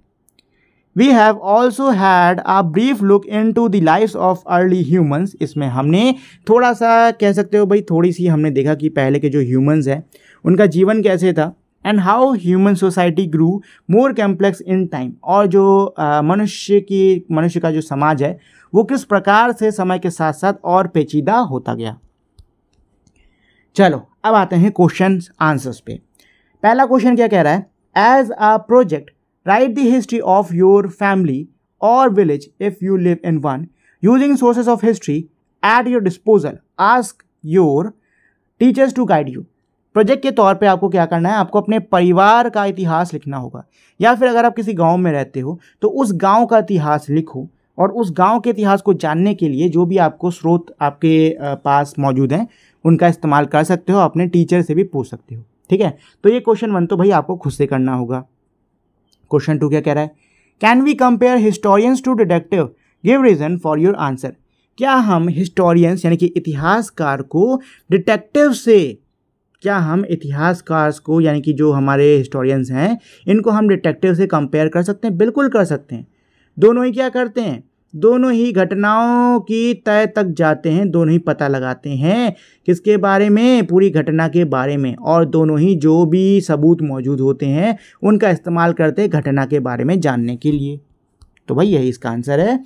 Yes, historians can be compared to detective because both investigate evidences from the past, analyze clues, and piece together informations to understand events and uncover truths. हाँ, दोनों ही इतिहास मतलब जो ये हैं इतिहासकार, इनको हम डिटेक्टिव से कंपेयर कर सकते हैं क्योंकि ये दोनों ही जो भी साक्ष्य मौजूद होते हैं, जो भी एविडेंसेस मौजूद होते हैं, उससे क्या करते हैं भाई, छानबीन करते हैं, जो भी जानकारी इनको मिलती है उसको साथ में रखते हैं और जो घटना है उसको समझते हैं ठीक से और जो सत्य है उसको बाहर लाते हैं। थर्ड क्या कह रहा है, a few exercise with dates, तो तारीखों के साथ में कुछ एक्सरसाइज यहाँ पे हमारी होनी है। फर्स्ट क्या है, place dates chronologically on the timeline, आपको इन तारीखों को एक क्रम में मतलब सही एक ऑर्डर में लगाना होगा टाइमलाइन में, ठीक है। तो भाई सी आपको पता है ये कौन सी डेट हो गई और बी सी कौन सी डेट हो गई, ठीक है। सी क्राइस्ट के जन्म के बाद वाली और बी सी पहले वाली, ठीक। तो पहले तो इसमें सबसे बड़ी डेट बी सी की ढूंढो और उसको लिख दो सबसे ऊपर। तो सबसे बड़ी कौन सी है, ये है 1900 वाली, ठीक। तो पहले ये आएगी। अब इसके बाद से घटती हुई बी सी की डेट देख लो, तो 1900 ये पहली हो गई। अब दूसरी ये बी सी की हो गई 300 वाली, फिर ये आएगी BCE ढूंढे, सिर्फ BCE ध्यान रहे। अब ये आ जाएगी 100 BCE। और कोई BCE है क्या, और कोई BCE है नहीं, और कोई BCE नहीं है। अब हमको बढ़ते हुए क्रम में नंबर्स को ढूंढना है, तो 100 CE, ठीक है, फिर 323 CE, फिर 1090 CE और 2024 CE, ठीक। ये होने वाला इसका ऑर्डर पूरा। नेक्स्ट क्या है इसमें, if king Chandragupta was born in 320 CE which century did he belong to. ये कह रहे कि अगर जो राजा हैं चंद्रगुप्त, इनका जन्म 320 CE में हुआ है तो ये कौन सी दशक को कौन से शतक को ये बिलोंग करते हैं। तो 320, तो 320 किसके, 300 और 400 के बीच में होगा। जब भी सेंचुरी लेने की बात आए ना तो हमेशा बाद वाली लिया करो। तो ये क्या हो गया 400 यानी कि 4th सेंचुरी। क्या हो गया 4th सेंचुरी, बहुत आसान होता है ये। And how many years was that after the Buddhas birth, और बुद्धा के बर्थ के बाद में ये कितने वर्ष बाद है। तो बुद्धा का बर्थ कौन से वर्ष में हुआ है, रुक जाओ, इसके लिए हमें गौतम बुद्ध का जन्म कौन से साल में हुआ ये देखना पड़ेगा। तो गौतम बुद्ध वाला टाइमलाइन किधर है, ये रहा। तो ये है 560 BCE, ठीक है, 560 BCE। चलो कैलकुलेट कर लेते हैं, कहाँ गया, ये रहा। तो 560 हुए हैं गौतम बुद्ध का और ये BCE है। तो 320 तो ये हो गया, 560 ये हो गया, ऐड कर लीजिए 0 का 0, ये हो गया 8 और ये हो गया 8, -1 कर लो, ठीक है। तो ये हो गया 879, यानी कि इनका जो जन्म है, रुक जाओ क्या पूछा, and how many years was that after the Buddhas birth. अच्छा, बुद्धा के बर्थ यानी बुद्ध के जन्म के बाद में 800 इसको क्या बोलते हैं 79, हाँ 879 वर्ष बाद में चंद्रगुप्त जो राजा हैं चंद्रगुप्त, इनका जन्म हुआ है, ठीक है। तो इसका आंसर यही हो गया, ये 4th सेंचुरी में ये हुए हैं जन्म ये, और यहाँ आएगा रुक जाओ, ये गड़बड़ हो गया, ये कैसे गलत हो गया, ये 60 नहीं, ये 60 आएगा, ये क्या इसमें 63 क्यों लिख दिया मैंने, चलो सर मैंने ध्यान ना दिया हो। तो ये हो गया 879, ठीक है, ये हो जाएगा इसका आंसर। चलो अब आते क्वेश्चन नंबर 3rd वाले पे, मतलब नेक्स्ट वाले पे। Rani of Jhansi was born in 1828, जो रानी हैं झांसी की, इनका जन्म हुआ है 1828 में, which century did she belong to, ये कौन सी सेंचुरी को बिलोंग करती हैं? तो भाई ये जो 1828 है ये मेरी 1800 और 1900 के बीच में पड़ेगी, right.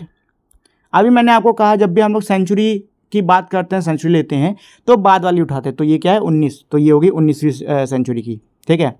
How many years was that before India's independence, Bharat की स्वतंत्रता से ये कितने वर्ष पहले की हैं? तो भाई देखो भारत को स्वतंत्रता मिली है किसमें, 1947 में, यानी 1947 में। इनका जन्म हुआ है 1828 में, तो कितने साल हो गए ये? तो 28 से गिनना स्टार्ट करोगे, चलो ऐसे ही गिन लो, तो 2 साल इधर हो गए, हो गया 30, 1830, 70 साल इधर हो गए, तो 2 और 70 72, 72, ठीक है, और 47 ईयर्स ये जोड़ लो, तो ये हो गया 9 और 7 4 11, 1 साल घटा लो क्योंकि भाई 0 ईयर्स में हमने लिया नहीं है, तो ये तकरीबन 118 साल का है इसमें डिफरेंस, ठीक है। कितना? 118 साल का, ठीक। कहाँ गया? यही है कि ये भाई किसमें, Rani of Jhansi was born in 19th century, India gain independence in 1947, so she was born 119, इसको 18 कर लो, 118 ईयर्स बिफोर इंडियाज इंडिपेंडेंस, यानी भारत की स्वतंत्रता से ये 118 वर्ष पहले जन्मी थी, ठीक है ना। तो ये तो हो गया इस वाले का आंसर। अब देखते हैं इसके लास्ट वाले को, क्या कह रहा है? Turn 12,000 years ago into a date, 12,000 साल पहले को डेट में बदलो। तो भाई अभी साल मेरा चल रहा है 2024, ठीक है, तो 2024 तो इधर से चले जाएंगे, ठीक है, तो 12,000 में से 2,000 उड़ाओगे बचेगा 10,000, और 10,000 में 24 और उड़ा दो तो हो गया 9,924 उड़ाया ना मैंने, 976, ठीक है। और क्योंकि हम लोग क्या बोलते हैं, क्या यार जो वो नहीं होता है BCE और CE, इसके बीच में हमारा 0 नहीं है, इसीलिए +1 और कर दो, क्योंकि अब मैं ना उल्टा टाइम काउंट कर रहा हूँ, ठीक है। अगर बीच का डिफरेंस कुछ निकाल रहा होता तो मैं इसमें -1 करता, बट उल्टा कर रहा हूँ, तो आंसर आपका आना चाहिए इसमें 9,977, कुछ ऐसा अप्रॉक्सीमेटली आना चाहिए, 76 या 77 ऐसा कुछ लगभग आएगा, ठीक है। यही इसका होने वाला है, इसको चलो 76 ही ले लो, 76 ही ले लो, ख़त्म कहानी। 12,000 years ago from the current year 2024 would be approximately 9,976 BCE, ठीक है। चलो तो ये तो हो गया इसका आंसर। अब आते हैं क्वेश्चन नंबर 4 पर। तो क्वेश्चन 4 क्या कह रहा है? Plan a visit to a nearby museum, आपके करीब में कोई जो म्यूजियम है उसकी एक विजिट को प्लान करो। The visit should be prepared with some prior research on the kind of exhibits the museum holds. क्या कह रहा है? विजिट से पहले थोड़ी सी रिसर्च कर लेना कि म्यूजियम में कौन कौन से एग्जिबिट्स यानी कौन कौन सी चीज़ें दिखाई जा रही हैं। Keep notes during the visit, visit के दौरान आपको नोट्स करने हैं, नोट्स बनाने हैं। Write a brief report afterward highlighting what was unexpected interesting fun about the visit and the exhibit. क्या कहना है कि भाई विजिट के बाद में आपको एक छोटी सी रिपोर्ट लिखनी होगी, किसके ऊपर? इसी के ऊपर कि भाई जो आप जब गए घूमने के लिए तो वहाँ पे क्या अनएक्सपेक्टेड था, आपने क्या ऐसा देखा जिसकी आपको उम्मीद नहीं थी, क्या कमाल का था और क्या मज़ेदार था, मतलब आपको क्या मज़ा आया विजिट करने में और एग्जिबिट्स को देखने में, इसके ऊपर आप छोटी सी रिपोर्ट बना सकते हो। नेक्स्ट है मेरा क्वेश्चन नंबर 5, क्या कह रहा है? Invite to your school and archaeologist or a historian and ask them to speak on the history of your region and why it's important to know। क्या कह रहे हैं कि भाई अपने स्कूल में किसी आर्कियोलॉजिस्ट या फिर हिस्टोरियन को आप बुलाइए, ठीक है, और आप जिस क्षेत्र में रहते हो ना उसके इतिहास के ऊपर उनको एक भाषण देने को कहिए, ठीक है, और साथ ही में ये आपके क्षेत्र का इतिहास जानना जरूरी क्यों है, इसके ऊपर भी आप उनको कहिए कि वो आपको क्या करें, आपके पूरे स्कूल को आप लोग को एक भाषण दें, ठीक है दोस्तों। चलो तो ये था लास्ट क्वेश्चन। इसी के साथ में जो हमारा पूरा चैप्टर है ये पूरा कंप्लीट है। उम्मीद करता हूँ आपको ये पूरा चैप्टर अच्छे समझ में आ गया होगा, साथ ही में पढ़ने में मज़ा भी आया होगा। तो दोस्तों अब हम लोग मिलते हैं हमारी अगली वीडियो में, लेकिन उससे पहले अगर आप लोगों ने अभी तक इस वीडियो को लाइक शेयर और चैनल को सब्सक्राइब नहीं किया है तो आप लोग फटाफट इस वीडियो को लाइक कर दो, शेयर कर दो और चैनल को सब्सक्राइब कर दो। अब मिलते हैं हम लोग अपनी नेक्स्ट वीडियो में, तब तक के लिए नमस्कार।